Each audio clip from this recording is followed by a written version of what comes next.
Welcome to day 2 of Ladakh ride. Morning చాలా బాగుంది climate. Sunrise almost time వచ్చి 7 అవుతుంది. మామూలుగా అయితే నేను ఎర్లీ మార్నింగ్ 5కి స్టార్ట్ అవ్వాలని అనుకుని ఉన్నాను. కానీ బ్రో కలిసారు కదా, బ్రో వచ్చి 6:30 అట్లా స్టార్ట్ అయ్యాను బ్రో అన్నాడు. సరే అనేసి ఇద్దరం 6:30కి స్టార్ట్ అవుతున్నాము. 6:30, 7కి ఆల్మోస్ట్ 7 అయిపోయింది. టార్గెట్ ఈరోజు 800 కిలోమీటర్స్, సేమ్ టార్గెట్ నిన్నట్లాగే. నిన్నటికంటే ఒక 100 కిలోమీటర్స్ ఎక్కువ. మధ్యలో సాగర్లో ఆగాల్సి వస్తుంది ఒకసారి, లేదా నాగ్పూర్లో ఆగుతాం.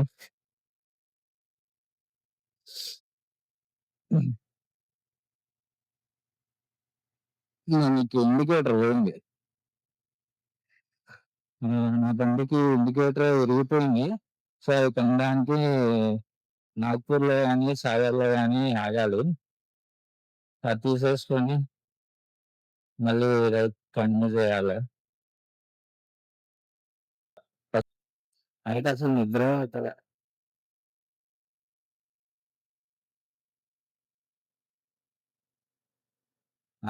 రూమ్ ప్రభావమో లేదా కొత్త ప్లేస్ లేదా ఇంకోటో ఏమో తెలియదు కానీ నైట్ మాత్రం అసలు నిద్ర లేదబ్బా.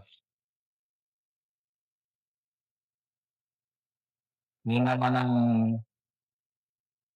ఆంధ్ర దాటేసి తెలంగాణలోకి వచ్చిన, ఈరోజు తెలంగాణ దాటేసి మహారాష్ట్ర ఇప్పుడే నాగ్పూర్ ఎంటర్ అయ్యాం. నేను ఇప్పుడు కలిసి షోరూమ్ దగ్గరికి వెళ్తున్నాము. నేను ఇండికేటర్ కొనుక్కోను. ఇండికేటర్ తీసుకున్నాక టిఫిన్ చేసి ఒక 30 మినిట్స్ ఆగి మళ్ళీ స్టార్ట్ చేస్తాం. ప్రజెంట్ అయితే షోరూమ్ దగ్గరికి వెళ్తున్నాము.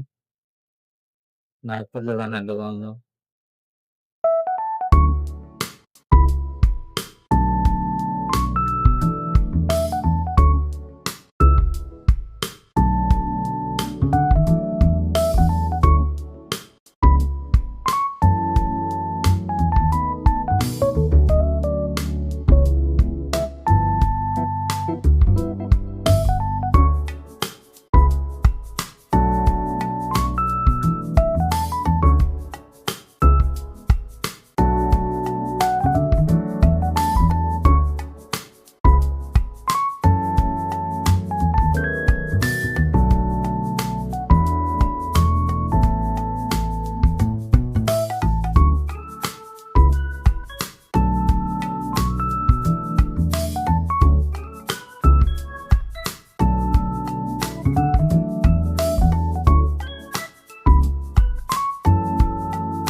Bad luck guys, bad luck.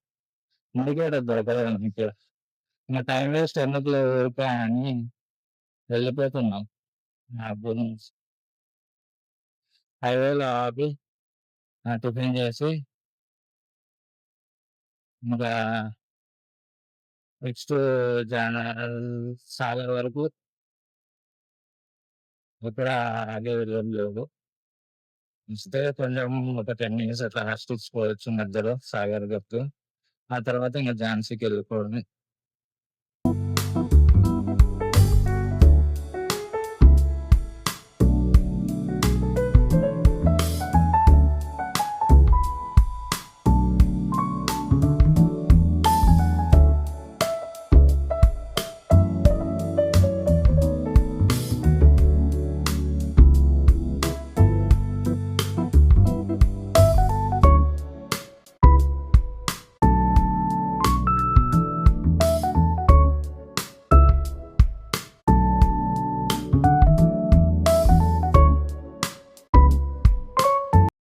ఎప్పుడే టిఫిన్ తినేసి ఒక హాఫ్ అన్ అవర్ రెస్ట్ తీసుకొని నేనైతే 10 మినిట్స్ స్లీపేసా ప్రశాంతంగా.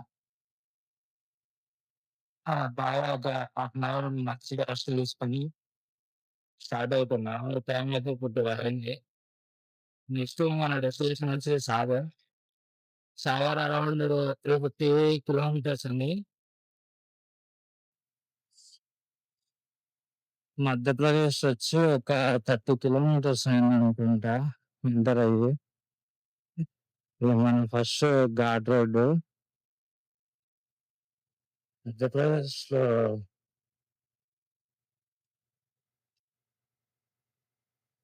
ఇంతవరకు బాగా తోలలేదు గానీ, ఈ మధ్యప్రదేశ్ ఎంటర్ అయిన నుంచి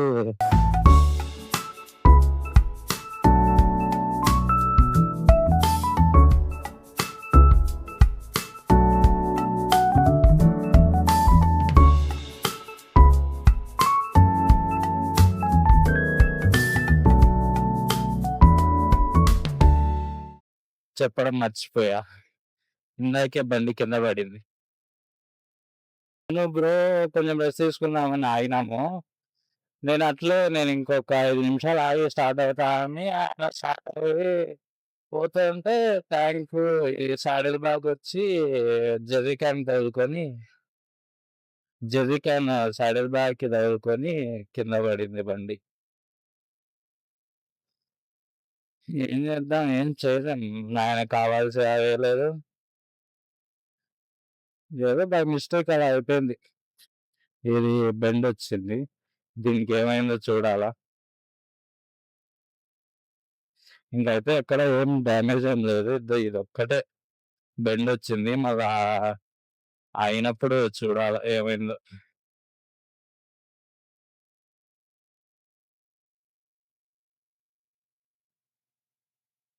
గుడ్ ఈవెనింగ్ గైస్. ఇప్పుడు ఒక చిన్న టూత్ బ్రేక్ తీసుకొని మళ్ళీ స్టార్ట్ అయ్యాము. చాలా రిఫ్రెష్ అయిపోయినాం. ఆహ్, 1 అవర్ బ్రేక్ తీసుకుంటే చాలా రిఫ్రెష్ అయిపోతాం. మేము ఆల్మోస్ట్ ఒక 30-40 మినిట్స్ ఆగాము. మంచిగా రిఫ్రెష్ అయ్యి, టీ తాగి, బాగా వాటర్ తాగి, హైడ్రేషన్ వాటర్‌తో నింపుకొని మళ్ళీ లిఫ్టింగ్ టైప్ స్టార్ట్ చేశాను. మంచి కంపెనీ అయిందండి బ్రోతో. ఇప్పుడు ఇంగ ఝాన్సీ పోవాల. ఒక 200 కిలోమీటర్స్ అట్లా పెట్టేసి ఆగు ఆగితే తినడానికి ఆగేసి, తినేసి ఒక మళ్ళీ ఒక 20 మినిట్స్ బ్రేక్ తీసుకొని మిగతా 100 కిలోమీటర్స్ మళ్ళీ స్టార్ట్ చేశాను. Hi friends. ఇప్పుడే ఝాన్సీ ఛీ! ఇప్పుడే సాగర్ అయితే దాటేసాము. ఇంకా నెక్స్ట్ లలిత్‌పూర్, ఆ తర్వాత ఝాన్సీ. నేను ఈ ఫాగ్ లైట్స్ ఓపెన్ చేసుకోవడానికి ఆగాను. పొంగిపోయింది ఇది కింద పడినప్పుడు.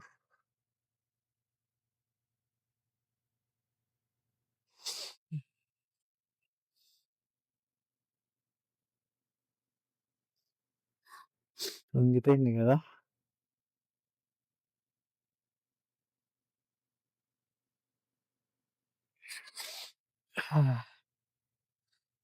ఫాగ్ లైట్ కొంచెం బెండ్ అయింది బండి కింద పడినప్పుడు. పర్లేదు. ప్రెజెంట్ అయితే ఓకేనే. ఇంకా ఝాన్సీ 200 కిలోమీటర్స్ ఉంది. మధ్యలో ఎక్కడన్నా ఆగి తినేసి వెళ్ళాలి.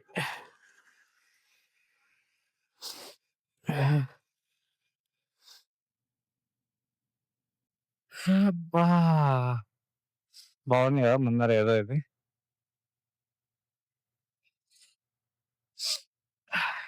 ఓకే. బ్రో అయితే స్టార్ట్ అయిపోయిండు. మనం స్టార్ట్ అయిపోదాం ఇంకా. ఫస్ట్ కొన్ని వాటర్ తాగి స్టార్ట్ అయిదాం. ఇప్పుడే తిన్నాము.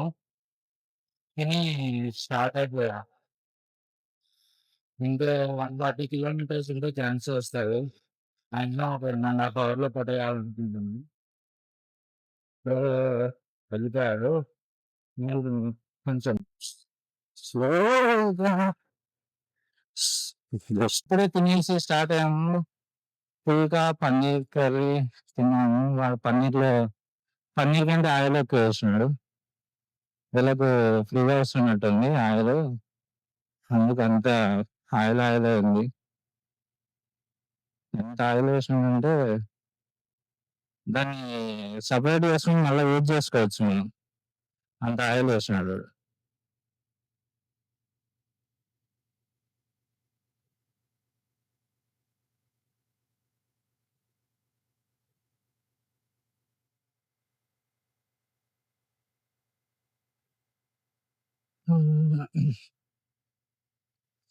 ఇప్పుడైతే తొందరగా ఝాన్సీకి వెళ్ళిపోవాలి. అదే ప్లాన్. ఇంకేం లేదు.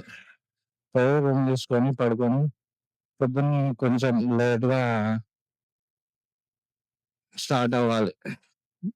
ఎందుకంటే 450 కిలోమీటర్సే కాబట్టి ఈజీగా వెళ్ళిపోవచ్చని కొంచెం లేట్‌గా స్టార్ట్ అవ్వాలి.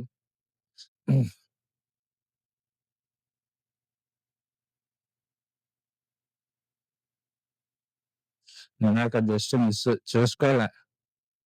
లేకోకుంటే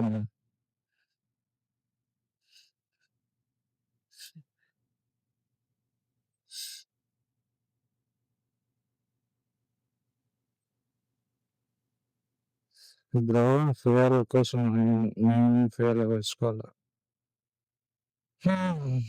ఈరోజు ఇది మూడోసారి.